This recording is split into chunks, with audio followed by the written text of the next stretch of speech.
तर मित्रांनो, सांगली DCCच्या लिपिक पदाची जी 444 पदांसाठी मित्रांनो जी या ठिकाणी भरती होणार आहे 31 तारखेला, तर त्यासाठी IBPS या ठिकाणी विद्यार्थ्यांना परीक्षा केंद्राबाबत या ठिकाणी काय करायला लागलेलं आहे, तर मेल करत आहे, मेसेज करत आहे. चांगली गोष्ट आहे, परंतु सगळ्यात गंभीर बाब म्हणजे नाशिक सेंटर बऱ्याच विद्यार्थ्यांनी येत आहे. काही विद्यार्थ्यांना तर धुळे सेंटर पण येत आहे. म्हणजे असे सेंटर की जे या ठिकाणी त्यांच्या लिस्टमध्येच नव्हते. ओके, जी पण त्यांनी 5-6 केंद्र दिली होती त्यामध्ये हे कुठंच या ठिकाणी सेंटर आपल्याला उल्लेख दिसत नव्हता.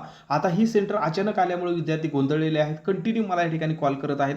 परंतु मित्रांनो, आता आपल्याला काय करायचं आहे, एकजुटीने या ठिकाणी सर्वांना ज्यांना ज्यांना या ठिकाणी प्रॉब्लेम असा आलेला आहे त्या सर्वांनी ही बाब जी आहे ते मित्रांनो काय करायचं आहे, बँकेच्या निदर्शनास तात्काळ आणून द्यायची आहे. 31 तारखेला परीक्षा आहे, अजूनही वेळ आहे.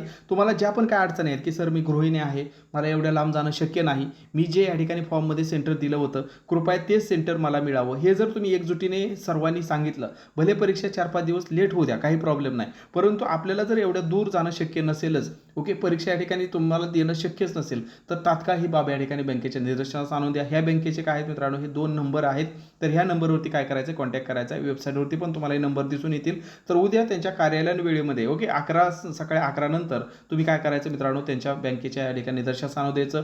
जे त्या बँकेच्या जवळ राहत असतील, सांगली जिल्ह्यामध्ये राहत असतील, जवळपास त्या शहरामध्ये राहत असतील, तर त्यांनी प्रत्यक्ष जाऊन सुद्धा त्या ठिकाणी निवेदन द्यायचं आहे आणि बँकेची बाब हे या ठिकाणी निदर्शनास आणून द्यायचे की एवढ्या लांब जाणं आम्हाला शक्य नाही. जे पण तुम्ही मला जे कॉलवर सांगतायत ते काय करायचं, बँकेला सांगितलं तर नक्कीच यावरती मित्रांनो तोडगा निघेल.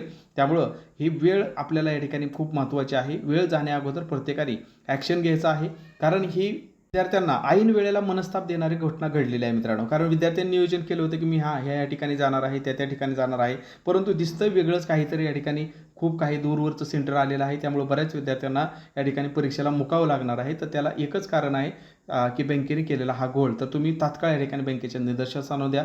बँकेच्या वेबसाईटवरती त्यांचे हे नंबर आहे. तर उद्या जे दूरचे विद्यार्थी आहेत त्यांनी कॉल करा आणि जे जवळ असतील त्यांनी प्रत्यक्ष जाऊन या ठिकाणी काय करा, बँकेच्या हे निदर्शनास आणून द्या की असं असं झालेलं आहे. तात्काळ यावरती काहीतरी या ठिकाणी तोडगा काढा. नक्कीच बँक यावरती काहीतरी मित्रांनो तोडगा काढेल. धन्यवाद.